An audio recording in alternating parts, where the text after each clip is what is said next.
Poder das nossas palavras, parte 6.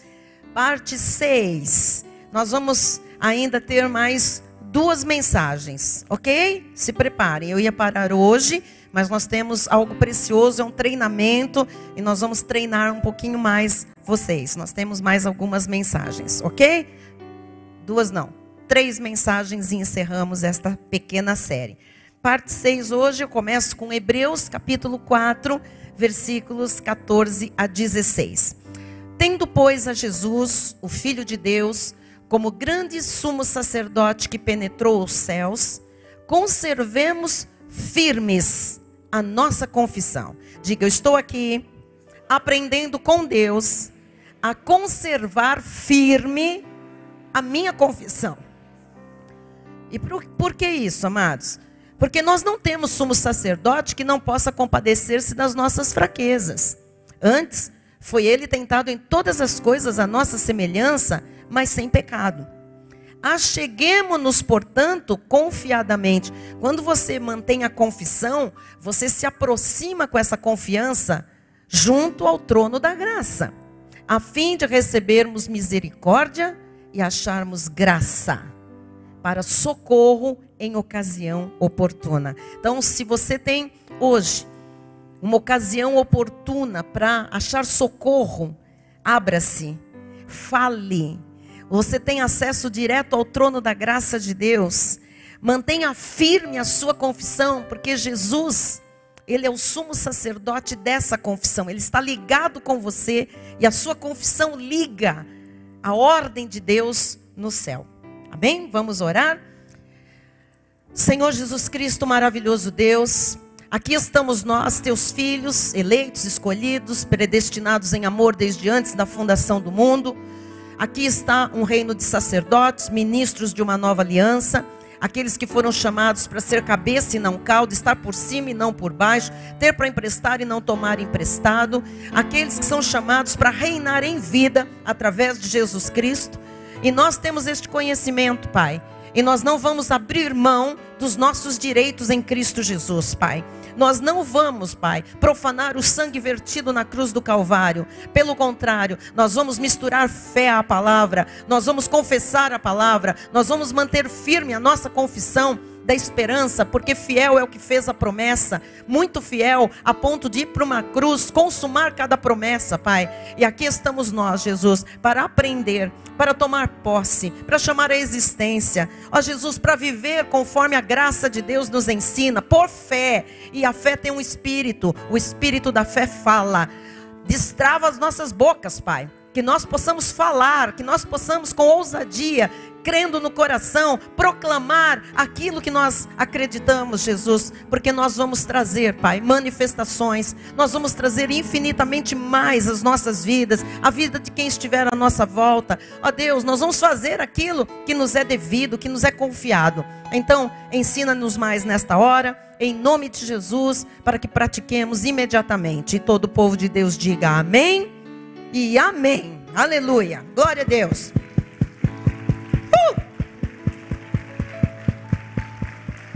Amém.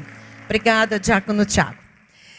Amados irmãos em Cristo, ovelhas preciosas de Jesus, aqueles que têm os seus nomes inscritos no livro da vida e já sabem pela palavra que de lá ninguém os pode apagar. Pessoas que são salvas para sempre, pessoas que têm Cristo como a sua âncora de vida, a graça de Cristo como âncoras da sua vida. Pessoas que não estão à deriva, pessoas que estão firmadas na rocha, que é Jesus Cristo. Nós sabemos, amados, que só a graça de Deus ilumina os olhos do crente. Não tem outra forma dos olhos serem iluminados. Não é por pagar preço, não é por sacrifício, mas é por graça, não é? Nós sabemos também que só a graça de Deus retira os véus espirituais, os véus que encobrem as verdades, os véus que embaçam a visão daquilo que é correto. Nós sabemos também que só a graça de Deus nos faz compreender a verdade que liberta. A verdade libertadora só é conhecida de fato pela graça. E nós estamos todos nos preparando para viver em todo tempo uma vida de vitórias. Porque o povo de Deus foi chamado para viver vitoriosamente. Isso não significa que não há lutas, que não há embates, que não há adversidades, que não há provações, que não há tribulações. Quando a palavra de Deus diz que há vitória para o povo de Deus, ora, a vitória só tem sentido de acontecer porque há uma guerra, porque há uma situação de luta. Nós não seríamos um povo vitorioso se nós não tivéssemos algo para nos confrontar a ponto de nós sairmos desse algo que nos confronta com a vitória. Então, quando a palavra de Deus diz que nós somos um povo chamado à vitória, quando nós somos mais que vencedores em todas as coisas, mais que vitoriosos, é porque todas as coisas são as grandes lutas, são as grandes batalhas da vida, são os grandes levantes, muitas vezes, do inferno. Então, nós estamos todos aqui sendo preparados, e muitos aqui já viram muito desse preparo, dessa preparação, mas ainda Deus tem mais. Essa série sobre a confissão, sobre o poder da nossa boca, também faz parte desse preparo para a gente viver em todo tempo uma vida de vitórias. Isso significa que em todo tempo nós temos lutas, em todo tempo nós temos levantes, em todo tempo nós temos muitas vezes aflições, mas em todo tempo nós temos que ver vitórias. Nós não podemos eventualmente ver vitórias e numa outra hora nós vemos derrota, e numa outra vitória e de repente a gente é derrotado. Não, o Senhor nos chamou para nós sermos vitoriosos em todo tempo. E este altar traz preparo para a gente aprender a confrontar as situações e sair vitoriosos, né, de todas elas. Então, o nosso ministério tem lutado fortemente contra o espírito do erro. Nós temos aqui comprado brigas, vamos dizer assim. Nós temos aqui levantado bandeiras. Nós temos aqui confrontado situações, aqui dentro e lá fora também, nessa questão do espírito do erro. Nosso ministério tem lutado fortemente contra o medo que cerca hoje a nossa sociedade e que vem contaminando o povo de Deus, não é? Esse medo de uma sociedade que ultimamente vem tolerando e aceitando tudo em busca de falsas verdades, em busca daquilo que lhes convém. Então, amados, Deus nos deu o direito de nós vivermos como filhos dele. Deus nos deu o direito de nós vivermos vitoriosamente. Deus nos deu o direito de vivermos prósperos. Deus nos deu o direito de vivermos curados nesta terra. Isso significa que a doença vem, mas nós temos o direito de ser curados. Deus nos deu o direito de sermos cabeça nesta terra e não cauda, ficar se arrastando aí, né, durante a nossa existência. Então, quando nós temos a graça revelada, porque todo o povo de Deus é salvo por graça, não tem outra forma de ser salvo, né? Mas quando nós temos a revelação, quando nós temos a graça revelada, nós temos a máxima expansão do conhecimento de Deus. E ao nós conservarmos firmes a nossa confissão de fé, aquilo que nós cremos, nós falarmos isso, o Senhor nos concede bênçãos e tudo que nós temos direito por sermos fiéis a Ele começa a se manifestar. Quem já tem experimentado o poder da confissão? De verdade, quem? Então, quando você começa a confessar, você começa a ativar. Quando eu digo confessar, confessar a palavra, falar aquilo que você crê, das escrituras sagradas, você ativa o céu. E quando você ativa o céu tem que agir em teu favor. As bênçãos têm que começar a se manifestar. Os anjos vêm trabalhar, os anjos vêm nos servir. Lembre-se que quando Jesus ativou o céu pela palavra, no deserto, o diabo teve que fugir e os anjos vieram imediatamente, serviram Jesus, né? E serviram Jesus. Então, quando nós temos essa graça revelada, nós temos essa condição de manter firme aquilo que é conhecimento que chega à nossa vida e a nossa fé em confissão mantida traz as bênçãos, traz as manifestações de Deus. Então, o que eu gostaria que você entendesse é que a nossa boca tem um poder enorme. Comece a dizer, a minha boca tem um poder enorme. Diga, minha boca tem poder de vida e de morte. Então, amados, conservar a nossa confissão não é apenas reproduzir um som, porque tem muita gente que diz, é esse que é o segredo? É esse que é o vamos supor, é o caminho? É esse aí que... Não, o caminho é Jesus, continua sendo o caminho, a verdade e a vida. Esse é um segredo, que é uma arma espiritual, para quem crê em Jesus, para quem é de Jesus, para quem está na palavra, né? Então, essa palavra falada com propriedade, ela ativa o mundo espiritual de uma forma extraordinária. Nós precisamos ainda conhecer esse poder da nossa confissão. Conservar a nossa confissão, volto a dizer, não é apenas reproduzir um som. Então você decora um versículo, você decora uma palavra bíblica e você fica só falando. Não é isso. É confessar com fé aquilo que nós desejamos ou aquilo que nós não desejamos. Então hoje eu vou mostrar para vocês que nós podemos confessar a palavra também negando aquilo que não é para nós. Nós também temos o poder de dizer não, eu não recebo, eu não quero, isso não é para mim, em cima daquilo que Deus nos mostra, ok? Então, abra sua boca, amado de Deus, abra sua boca, amada de Deus, não para ficar bocejando de sono, mas com fé. Quando a gente diz abra a boca é falando, né? E veja o poder que isto tem. Você tem que ter este hábito. Nós não temos, volto a dizer, disse domingo passado, é muito difícil, disse na semana retrasada, nós não temos o hábito da confissão, nós temos o hábito da murmuração, infelizmente, da reclamação, nós temos o hábito da língua grande, de falar dos outros, nós que eu digo generalizando, eu, graças a Deus, tenho orado muito ao Senhor e tenho sido treinada nisso e abandonado essas coisas que a gente traz muitas vezes do mundo, né? E o Senhor tem que trabalhar na nossa mente, no nosso coração, nos nossos hábitos, porque hábitos para serem mudados não é assim, tchum.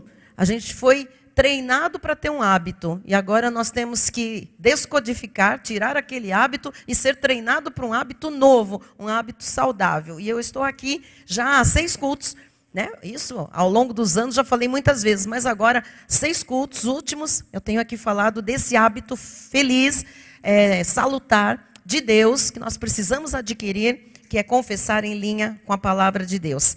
A nossa confissão tem que ser uníssona. Quando eu digo uníssona, nós não podemos um dia falar uma coisa, outro dia falar outro, né? Quem faz coral, canto coral, quem é vocal, quem estuda vozes, quem estuda a parte de canto, sabe que existem vozes que se combinam, que você pode fazer, né? Então, o que eu estou falando aqui é que nós não podemos ter dissonâncias na questão da nossa confissão. Coisas que gritem, coisas que não se harmonizem. Nós precisamos ter uma confissão uníssona. Uníssona no sentido de que é sim, sim, não, não. O que disso passa é do maligno. Então, nós devemos o tempo todo dizer, eu sei em quem eu tenho crido.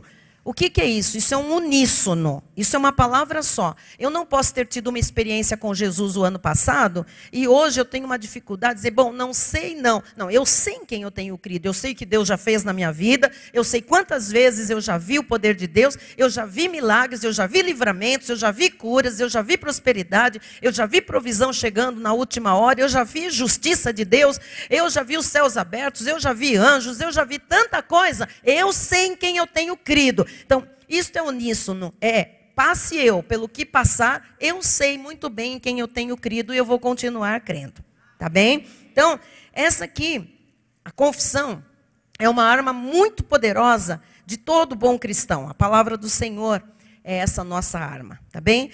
Agora, imagine uma arma funcionando, porque a palavra aberta no Salmo, já expliquei aqui, ou em outro texto, não serve para nada. Agora, quando essa palavra sai pela tua boca, cheia de fé, autoridade, poder de Jesus Cristo, isso aqui é uma arma, isso é uma arma funcionando. Então, a arma que Deus nos dá é para a gente usar, é para que ela funcione. Agora, tem que falar da maturidade espiritual. Por quê? Porque os bebês na fé não sabem usar essa arma. Os bebês na fé sabem chorar. O bebê chora quando ele está apavorado, quando ele está com frio, quando está com medo, quando ele está com fome, quando ele sente qualquer coisa diferente, ele chora.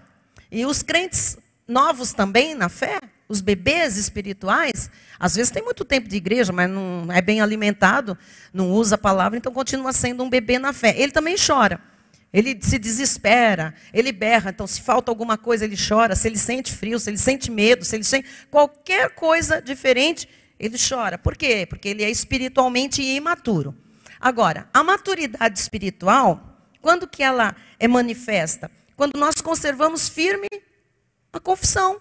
aquilo que nós cremos. Você conhece um crente maduro e um crente imaturo pelo que sai da sua boca. Quando ele passa especialmente por dificuldades, por lutas. Você conhece um crente maduro e um crente imaturo pela fisionomia dele. Por como ele se apresenta, especialmente nos momentos em que ele está passando pelo maior aperto. Quando ele está sendo exprimido mesmo. Quando ele está sendo ali muito, muito, muito tentado, testado, provado, confrontado, intimidado. É ali que você vê a maturidade de um cristão, não é? Então, é importante que a gente vá para essa maturidade, todos nós. Que a gente mantenha a mesma palavra em confissão, independentemente das circunstâncias, daquilo que está nos acontecendo, né? Então, nós temos que ter fé na palavra, fé nas coisas que são corretas, né? Coisas que são nossas por direito. Nós temos que falar sobre isso, porque nós somos um povo eleito, amados. Nós somos um povo escolhido. Deus, né, para nós é verdadeiro. Deus para nós é fiel. Nós experimentamos as verdades de Deus. Nós temos uma relação de profundidade e intimidade com Deus. Nós provamos do seu amor, nós provamos do seu perdão, nós provamos das delícias, né, celestiais já manifestadas aqui na terra. Então, nós temos que nos posicionar como esse povo diferente, esse povo eleito, esse povo escolhido, ok? Então, algumas coisas para a gente crer que vão evidenciar maturidade. Vamos colocar no telão, por favor. Creia que você tem a autoridade de Jesus. Quem crê nisso? Então você não pode ter medo. Eu nunca vi Jesus na Bíblia com medo. Jesus nunca teve medo. Jesus era manso, Jesus era tranquilo, Jesus era humilde, Jesus era bom, Jesus era benigno. Mas Jesus não era medroso. Jesus não era covarde. Então, creia que você tem a autoridade de Jesus, porque ele disse: eis aí vos dei autoridade para pisar de serpentes e escorpiões. E nada, absolutamente, vos causará dano. Então diga com fé: eu creio. Se você não crê, não diga. Mas se você crê, diga: eu creio que eu tenho a autoridade de Jesus Cristo. Muito bem. Creia que você tem a autoridade da palavra. Se você conhece a palavra, se você conhece algo da palavra, você já tem autoridade sobre este conhecimento. Então declare: eu creio que eu tenho a autoridade da palavra de Deus. Então, você não pode ter medo de falar. Se você tem poder, se você tem a autoridade de Jesus, se você tem a autoridade da palavra, fale. Fale. Creia que somente a graça de Deus nos basta. Então, quando você não souber de onde vem o socorro, diga: a graça de Deus me basta. Diga: eu creio que a graça de Deus me basta. Muito bem. Creia que não há nem haverá um justo desamparado. Você é justo? Sim, você foi justificado por Jesus, por crer nele, lavado no seu sangue. Ele olha para você e vê você justo. Então diga: eu creio que, como justo que sou, jamais serei desamparado. Estou lhes treinando. Você precisa continuar esta confissão. Copie, fotografe, fale, crendo. Especialmente durante o seu dia. Fale. Creia que Deus é um Pai de amor que nos protege. Não fique amedrontado com a vida. Diga: eu creio. O meu Deus é um Pai amoroso. Ele me protege. Eu estou guardado pelo Deus de amor. Muito bem. Creia que Deus provê tudo para que possamos viver o melhor desta terra. Creia. Ele é bom. Ele é o dono do ouro e da prata. Tudo que existe é dele. A terra e tudo que nela há pertence ao Senhor, diz a palavra. Então diga: eu creio que Deus é o dono de tudo. E Ele provê tudo para mim, para que eu possa viver o melhor desta terra. Então diga que você está recebendo isso no seu coração. Ok.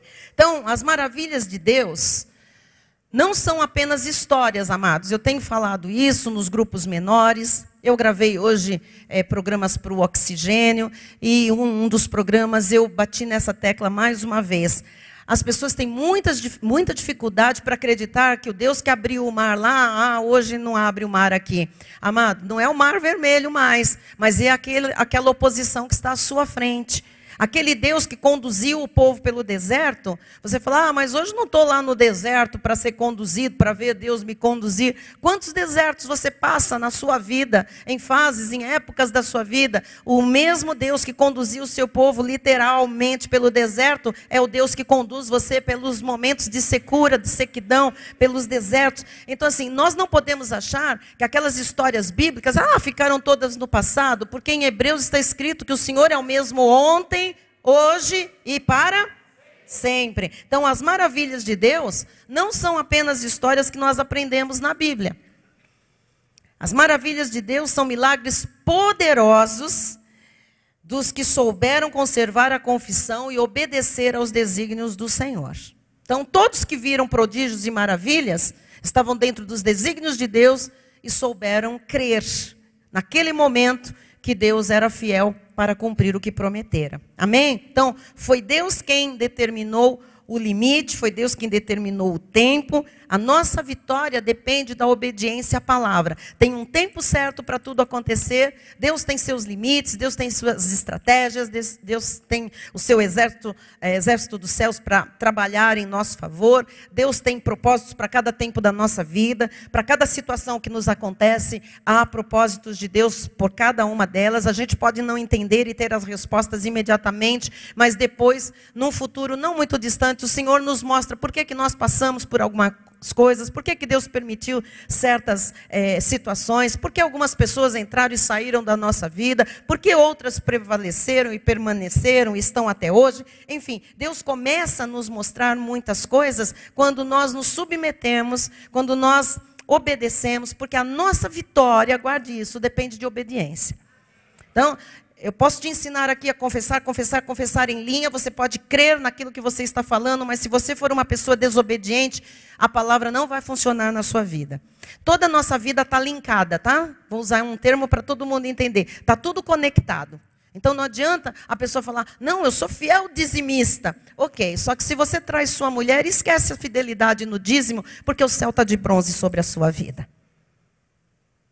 Não, eu sou uma pessoa que eu louvo, eu gosto muito do louvor, eu sou um adorador de Deus, eu tenho prazer em louvar, mas se você usa a boca para mentir também, e se você também, sabe, no seu trabalho você é camaleão, você não tem uma postura definida, você é Maria, vai com as outras, você vai para o lado que for mais fácil, ou que, enfim, tiver algum interesse. Não adianta você ser um louvador, um ministro da palavra, não adianta ser um profeta na casa de Deus, tudo isso para Deus não vale nada. Não adianta manter a confissão se há alguma coisa que está em desacordo, em desobediência com Deus. Amém?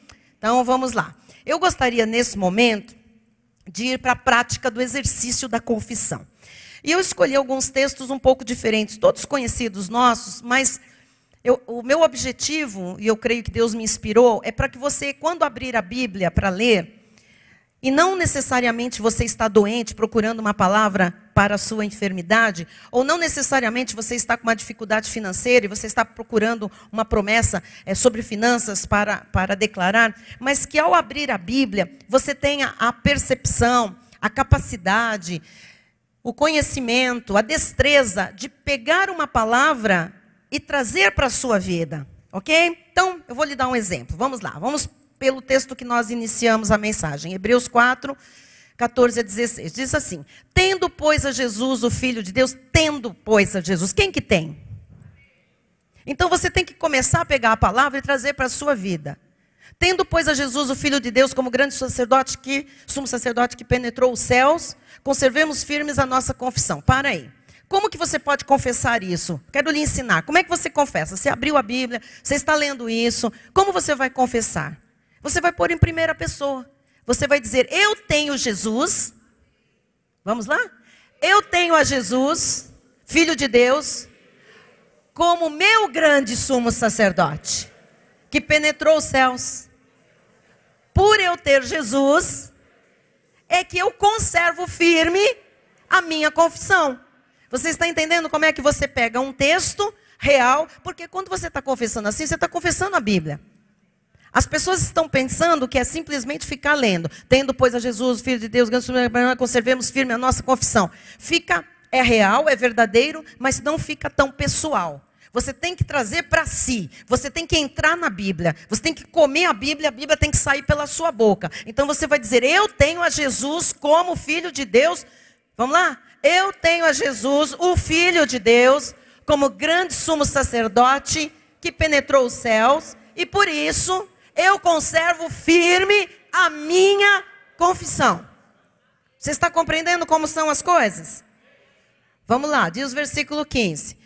Porque não temos sumo sacerdote que não possa compadecer-se das nossas fraquezas. Porque, Senhor, eu não tenho um sumo sacerdote que não se compadeça das minhas fraquezas. Você está entrando na palavra. Você está pegando a palavra e você está comendo e ela está saindo pela sua boca, crendo nisso. Eu não tenho um sumo sacerdote que não se compadece das minhas fraquezas. Antes, diga, Jesus foi tentado em todas as coisas, a minha semelhança, mas sem pecado. Você está entendendo como você traz a obra da cruz para a sua vida, como você traz a promessa para a sua vida, como você entra na graça pela sua confissão? Amém? Versículo 16. Acheguemo-nos, portanto, confiadamente junto ao trono da graça. Aí você está dizendo o quê? Senhor, eu me achego ao teu trono com confiança. Isso é uma oração, isso é uma confissão, isso é uma arma espiritual, isso move céus, isso move as circunstâncias. Ele diz, agora eu me achego a ti, Senhor. Diga, eu me achego a ti, Senhor, confiadamente. Diga, eu estou me achegando junto ao teu trono. Diga, trono de graça. E eu me achego para receber de ti misericórdia e achar graça para este momento, para este socorro que eu preciso, Senhor. Você está entendendo como é que você traz a palavra em confissão de fé? Muito bem. Hebreus 7:22. Outra palavra. Por isso mesmo, Jesus se tem tornado fiador de superior aliança. Alguns leem isso e dizem, isso aqui é legal, eu estudo sobre a graça de Deus. Quem é o fiador da graça? Você não sabe não, o que você está trazendo para si quando você se põe aí. Jesus é o meu fiador. Jesus é o fiador da aliança que ele fez comigo. Olha só o que você pode declarar. Diga, Jesus é o fiador. Jesus é o responsável pela aliança que ele fez comigo. Então assim, você está declarando que você tem uma aliança com o Senhor. E a aliança com o Senhor não pode ser quebrada. Ele é o fiador. A aliança são 32 mil promessas consumadas que são o seu direito. Quando você está dizendo isso, você está dizendo, ele é o fiador de 32 mil promessas que ele fez para mim. Que são meu direito. Estou lhe ensinando, hein? Você vai praticar isso. Apocalipse 1:6. E nos constituiu o reino, então eu e você fazemos parte de um reino. Você tem que confessar isso. Eu faço parte de um reino. Você não faz parte de um império. Não é um império. Império é das trevas. Você faz parte de um reino. E nos constituiu o reino, sacerdotes para o seu Deus e Pai. Então, eu sou um sacerdote. As mulheres devem dizer no feminino, eu sou uma sacerdotisa do Pai. A Ele a glória e o domínio pelos séculos dos séculos. Amém. Você veja que num versículo que aparentemente você leria e passaria procurando alguma coisa, você assume a sua posição espiritual em Cristo Jesus. Então vamos lá, diga, Deus mesmo me constituiu parte do seu reino. Um sacerdote, uma sacerdotisa para o meu Deus, para o meu Pai. E a Ele eu dou glória, e eu declaro que é dele o domínio, pelos séculos dos séculos, amém. Se Ele tem o domínio, Ele tem o controle absoluto de toda a sua vida. Aleluia. Vamos lá, Efésios 1:19. Qual a suprema grandeza do seu poder. Quer dizer que o poder de Deus tem uma suprema grandeza. Você não está lidando com um Deus barrabotas. Você não está lidando com um Deus de pau. Você não está lidando com um deusinho feito à imagem do homem. O seu Deus, o meu Deus, tem uma grandeza de poder. Poder grande para com os que cremos. Segundo, a eficácia da força do seu poder. Então, o poder de Deus é grande e tem força. Você tem que começar a dizer isso. O poder de Deus é grande e tem força. Diga, o poder de Deus é grande, tem força e é eficaz. E esse poder está disponível a mim. A mim.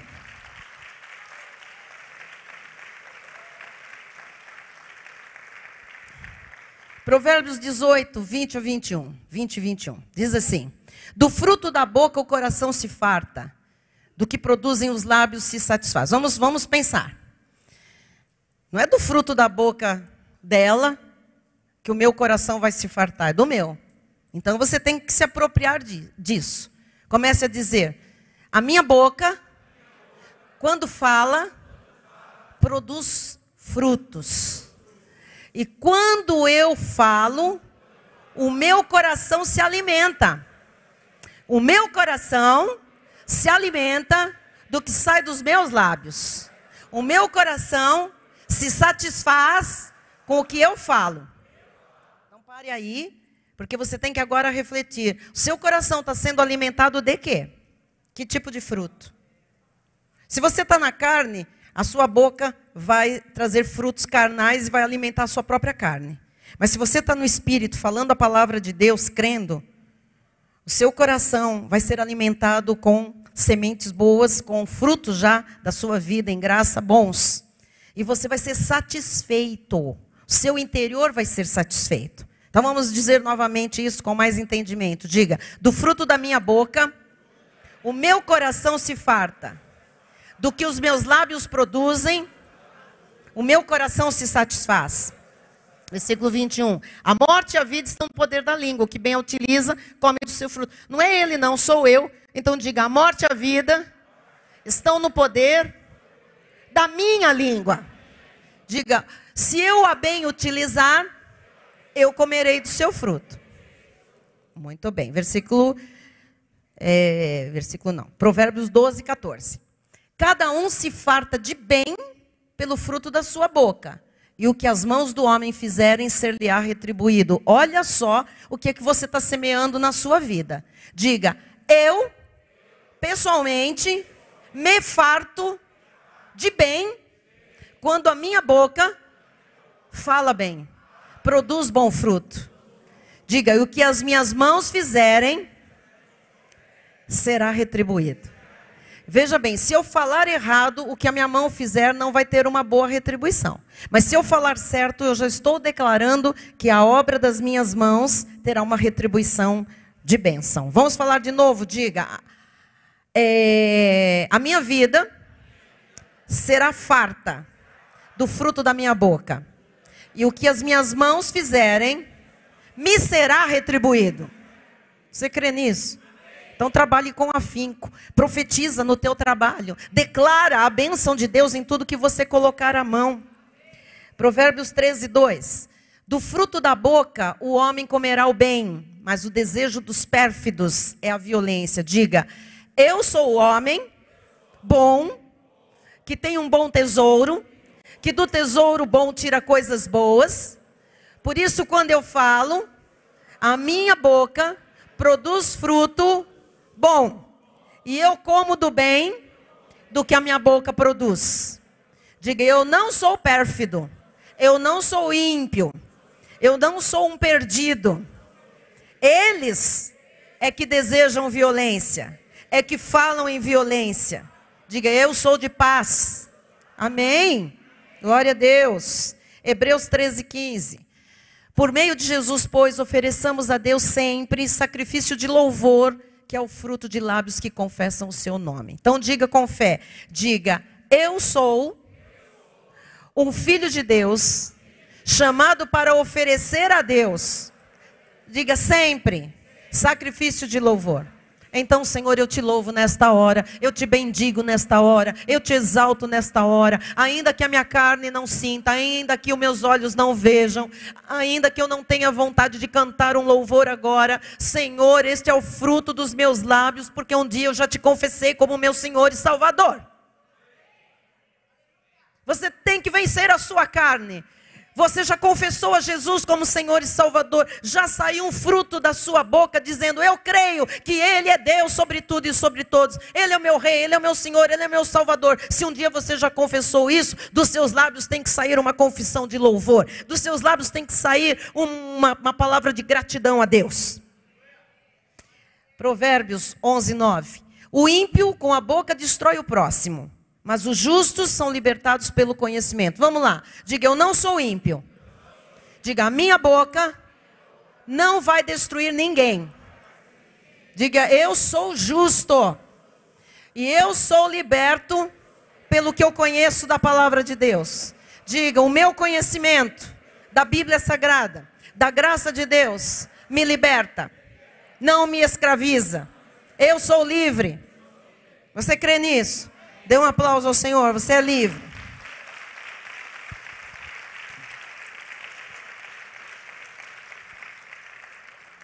Provérbios 15:1. A resposta branda desvia o furor, mas a palavra dura suscita a ira. Você vai ter que repetir isso, principalmente se você é iradinho. Se você é bravinho. Se você é coleriquinho. Se você é nervosinho.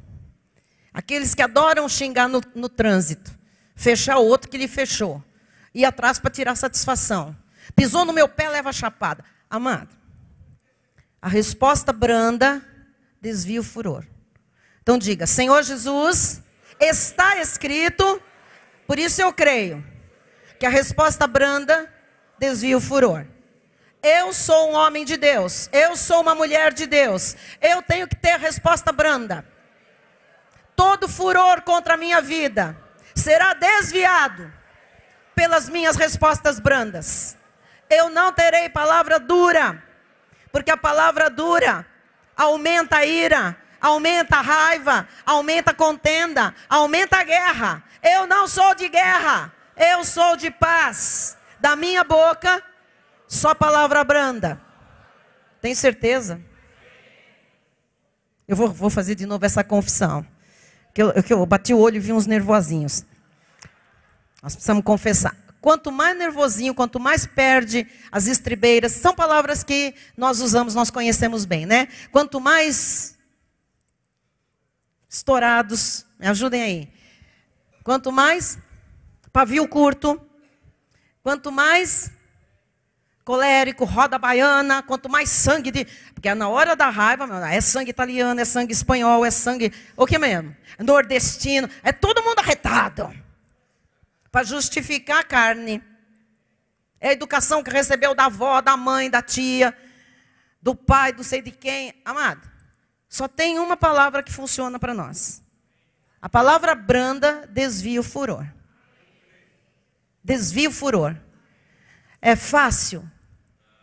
Pergunta, é fácil? Honestamente, é fácil. Porque a pessoa veio com a palavra dura, o que você tem vontade de fazer? Tem gente que não fala, não, eu respondo na mente. Tem gente que avança. Pega a peixeira. Não. A resposta branda desvia o furor. Dentro de um lar cristão, só palavra branda. Só resposta branda. Nem todo mundo é brando, mas na nossa casa só resposta branda. Aí você vê maturidade ou infantilidade espiritual. Aí você vê espiritualidade ou carnalidade. É a forma como a pessoa reage, especialmente quando ela é espetada, quando as coisas não saem do jeito que ela quer. Resposta branda desvia o furor. Diga: resposta branda desvia o furor. Você sabe por que muita ira dentro de algumas casas? Porque não tem resposta branda. Tem só chapada, só tem grosseria, só tem tapa, só tem desaforo, só tem tacar na cara, jogar coisa. Isso aí é demônio. Atuação de Satanás dentro das próprias casas. Nós temos que parar a investida do mal. Nós temos que dar respostas brandas. Desvia o furor.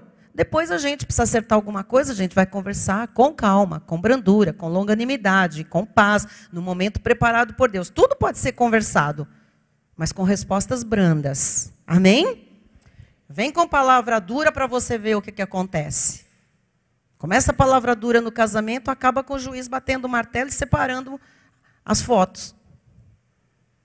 Rasgando a foto do casamento na metade. A noiva fica assim, ó. Na hora do beijo, corta no meio, a noiva fica assim, ó. Para não falar dos homens, que ficam aquelas caras de bobo. Que não deram conta da sua casa. Porque não houve o quê? Palavra branda. Muitas vezes ali teve o quê? Só excitação e incitação da ira. Né? Vamos lá. Tiago 3,2. Porque todos tropeçamos em muitas coisas. Se alguém não tropeça no falar, é perfeito varão, capaz de refrear todo o corpo. Então diga assim, diga. Eu sei que eu tropeço em muitas coisas. Porque está escrito na Bíblia. Então eu devo tropeçar sim em muitas coisas. Mas se eu não tropeçar no meu falar, o Senhor me vê como uma perfeita varoa, um perfeito varão. E eu serei capaz de refrear também todo o meu corpo, todos os ímpetos da minha carne. Precisamos mais dessa confissão. Vamos lá. Senhor, eu sei que eu tropeço em muitas coisas. Mas se eu conseguir não tropeçar no meu falar, o Senhor me verá como um perfeito varão, uma perfeita varoa. E eu serei capaz de refrear toda a minha carne. Uau, glória a Deus, glória a Deus. Hebreus, vamos lá, glorifique a Deus. Hebreus 11:1. É exercício, porque a série vai acabar daqui 3 cultos, e aí como que nós vamos fazer? Nós estamos acionando o céu. Ora, a fé é a certeza de coisas que se esperam, a convicção de fatos que se não veem. Bispo, eu vou ficar confessando isso? Você vai entrar na palavra, a palavra vai entrar em você, e agora você vai dizer: eu já recebi a fé, dom de Deus, que me dá certeza de coisas que eu espero. Essa fé, dom de Deus, fé preciosa, fé santíssima, fé poderosa, me dá convicção de fatos que eu ainda não vejo. De novo, vamos lá. Eu tenho a fé, dom de Deus. Essa fé me dá certeza de coisas que eu espero. Essa fé me dá convicção de fatos que eu não vejo. Portanto, eu creio naquilo que eu espero, que eu verei. Os fatos que eu ainda não vejo, eu verei. Eu tocarei naquilo que eu ainda não toco, porque eu tenho essa fé. Entenderam? Amém. Hebreus 2:1. Por esta razão, importa que nos apeguemos com mais firmeza às verdades ouvidas, para que delas jamais nos desviemos. Esse aqui é ótimo para quando acaba o culto. Correto? Por quê, Gil? Por quê? Porque nós estamos aqui ouvindo verdades. A palavra de Deus é a verdade. Então, importa o quê? Quando a gente sair daqui, que eu me apegue, que você se apegue com mais firmeza. Não é para entrar por um ouvido e sair pelo outro. É para você se apegar com firmeza ao que Deus está falando. As verdades que você está ouvindo. Para que delas você jamais se desvie. Então, vamos confessar isso, que isso é importantíssimo. Diga: importa que eu me apegue com mais firmeza ainda às verdades que eu estou ouvindo, às verdades que eu já ouvi, as verdades que eu ainda ouvirei, para que dessas verdades eu jamais me desvie. De novo, importa que eu me apegue com mais firmeza ainda às verdades que eu ouço da parte de Deus, para que dessas verdades eu jamais me desvie. Se muita gente tivesse confessado isso, não estava aí no mundo. Estava lá apegado à verdade. Amém? Provérbios 24:10. Se te mostras fraco no dia da angústia, a tua força é pequena. Como é que eu confesso isso? Você está passando por um dia de angústia. O que a Bíblia fala? Se você se mostra fraco. Se você se enfiar no sofá. Se você for lá ouvir uma música para baixo, se você pegar um antidepressivo, se você ficar debaixo da coberta, não quero ninguém, não quero ver ninguém, não quero trabalhar, eu tô deprê. Se você se mostra fraco no dia difícil, no dia adverso, a tua força é pequena. O que significa isso? Você não vai fazer nada. Você vai definhar cada vez mais. Então, no dia da angústia, no dia da dificuldade, tem que reagir. No dia da dificuldade, você tem que levantar.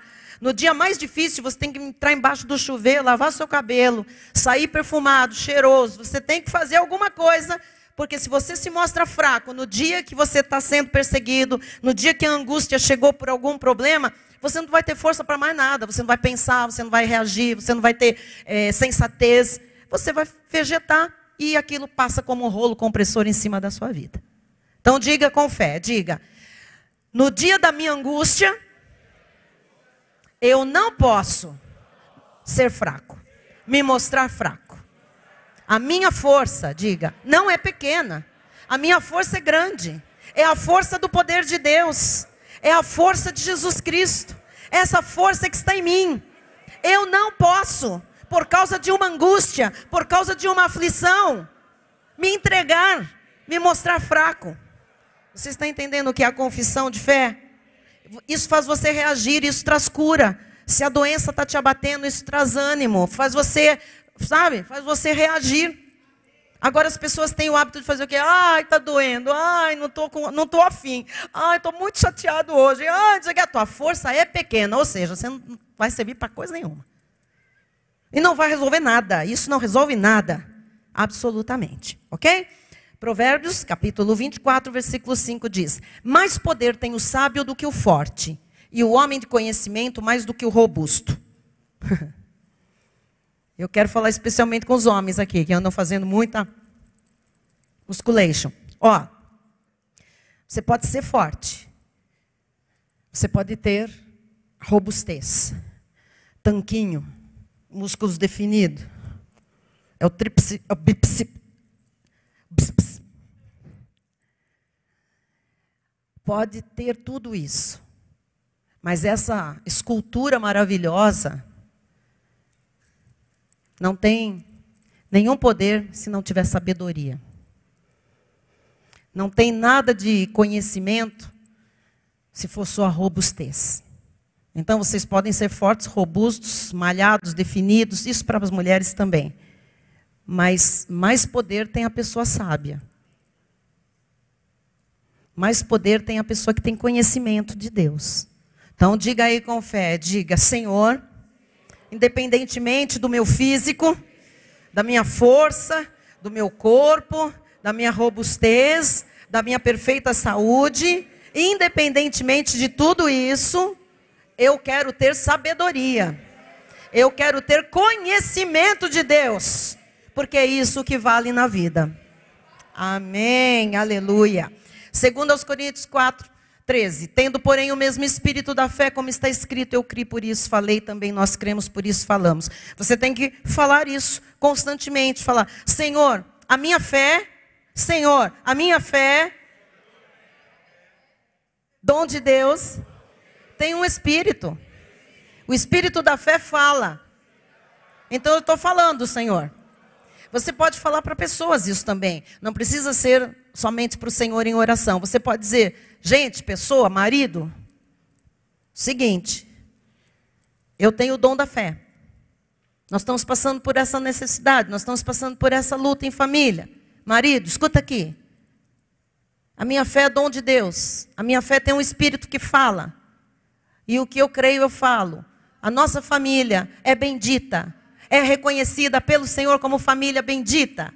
Aquilo que eu creio, eu falo. Marido, nós também cremos, por isso nós falamos. Abre a boca, marido, e confessa comigo: a nossa família é uma família abençoada. Você está entendendo?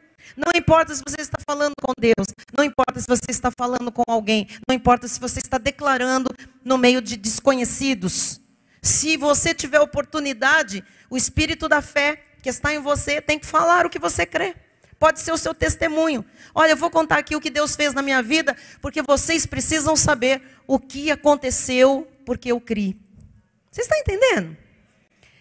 Hebreus 10, 35 a 39. Não abandoneis, portanto, a vossa confiança, ela tem grande galardão. Começa a confessar aí. Diga, a partir deste ensino, a partir deste conhecimento, eu nunca abandonarei a minha confiança em Deus.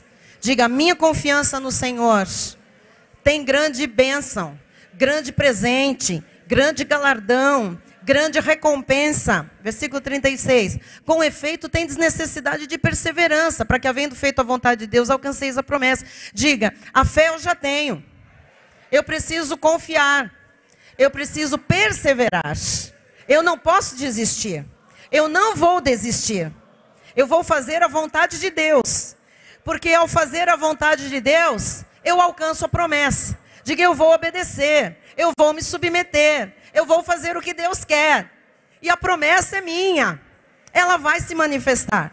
Você está vendo quantas formas nós temos de confessar a palavra? Amém? Hebreus 10, 35. Opa, agora é o 37. Porque ainda dentro de pouco tempo aquele que vem virá e não tardará. Senhor, tu és a minha esperança. Diga, minha esperança está no Senhor. Ele virá. Ele não vai tardar. Ele vem me buscar. Quando a igreja subir, eu estarei junto com os meus irmãos. Aleluia. Versículo 38.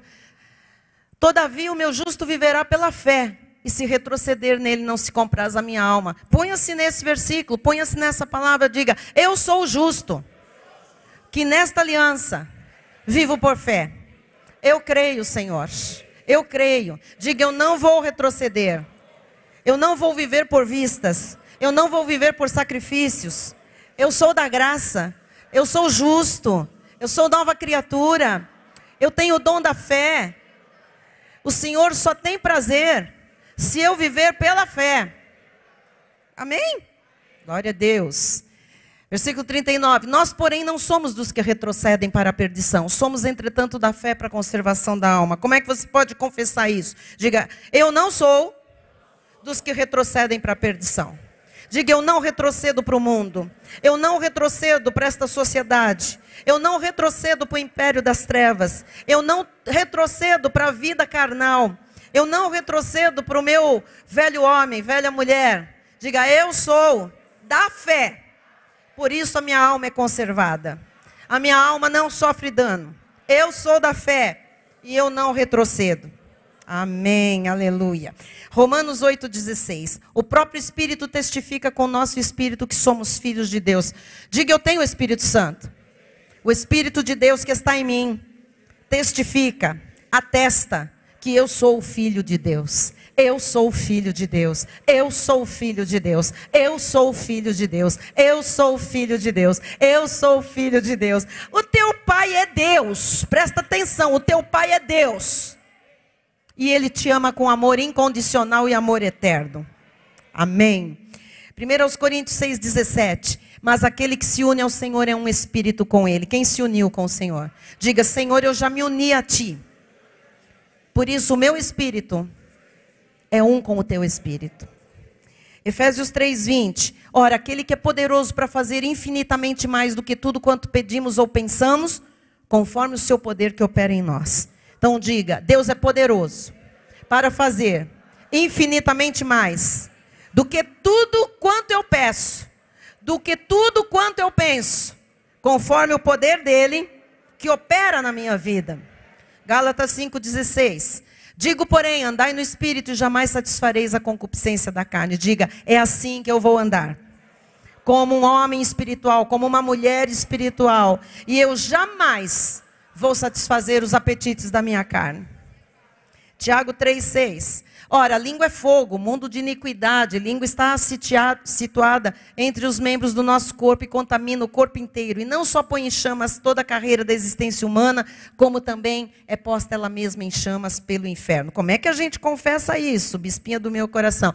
Diga, eu sei que a minha língua, se não for domada, se não for refreada, causa estragos. Incendeia toda a minha vida, todos os meus negócios, toda a minha família, todos os meus relacionamentos, o meu ministério, a minha igreja. Mas a minha língua é refreada, porque eu sou perfeito varão. Aleluia, glória a Deus. Eu vou pular aqui alguns, por causa do tempo, para a gente encerrar. E eu queria que a gente colocasse, por favor, o último. Josué 6:20, para você praticar isso. Gritou, pois, o povo. Tem confissão que tem que gritar. Tem confissão que tem que ser com autoridade, com energia, com ímpeto. Gritou, pois, todo o povo, e os sacerdotes tocaram as trombetas. Trombetas na Bíblia também são bocas, que se abrem com um som definido, um som claro. Tendo ouvido o povo o sonido da trombeta, quando o som é claro, todo mundo entende. E levantado grande grito, todo mundo entendeu que o momento tinha chegado. Ruíram as muralhas e o povo subiu à cidade, cada qual em frente de si, e a tomaram. O que é que você precisa tomar posse? O que é que você está esperando para ver essa muralha ruir? Ela vai ruir quando você abrir a boca com som claro, inteligível, com fé, com expressão, com firmeza, com ousadia, com autoridade. E essa muralha vai ruir. E você vai entrar e tomar posse daquilo que está ali preparado, que é seu direito e sua herança. Fique de pé em nome de Jesus. E nesse último minuto, enquanto os músicos sobem aqui para a gente louvar a Deus, você vai, diante aí de uma muralha, você vai exercer agora a sua trombeta, o seu grito, eu não sei, em nome de Jesus. Pai amado e bendito, eu sei, Pai, que diante de nós há muralhas, Pai. E depois dessas muralhas, ali está, Senhor, algo preparado por Ti. Depois dessas muralhas, ali está, Senhor, uma grande bênção. Depois dessas muralhas, está ali, Senhor, despojos. Ali, depois dessa muralha, está uma grande riqueza, uma grande porta. Depois dessa muralha, Senhor, está ali um grande salvamento, um grande livramento. Depois dessa muralha, está ali uma cura para se manifestar. Depois dessa muralha, Senhor, está ali um grande tesouro. Depois dessa muralha está a realização de um sonho. Depois dessa muralha está a bênção, Pai. Mas a muralha, Senhor, precisa cair. A muralha precisa ruir, Jesus. E Tu nos ensinas nesta noite, Pai, que nós não temos aqui uma trombeta como tinham os sacerdotes que foram ali reunidos por Josué para tocar aquela trombeta. Nós temos uma boca que é a nossa trombeta, com um sonido claro, em uníssono com a Tua palavra, Senhor. Ó Deus, e nós estamos diante dessas muralhas agora para dizer: caiam em nome de Jesus Cristo.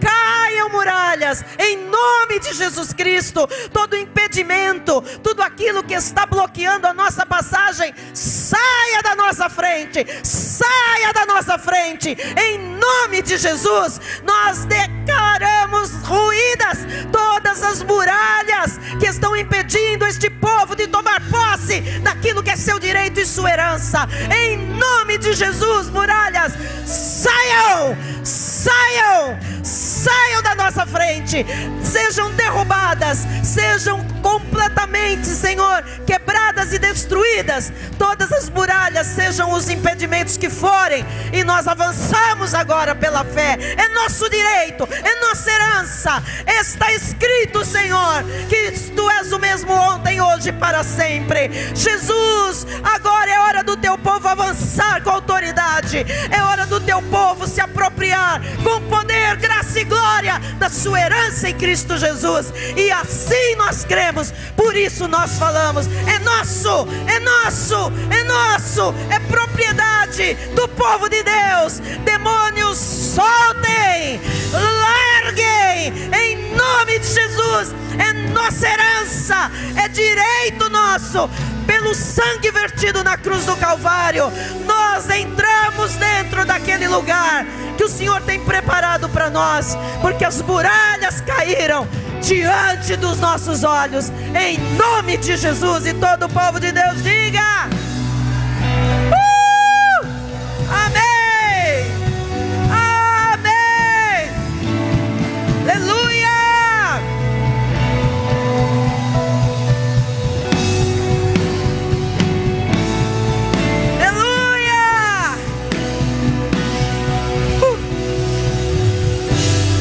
Glória a Deus, aleluia. Estenda a sua mão na direção do altar.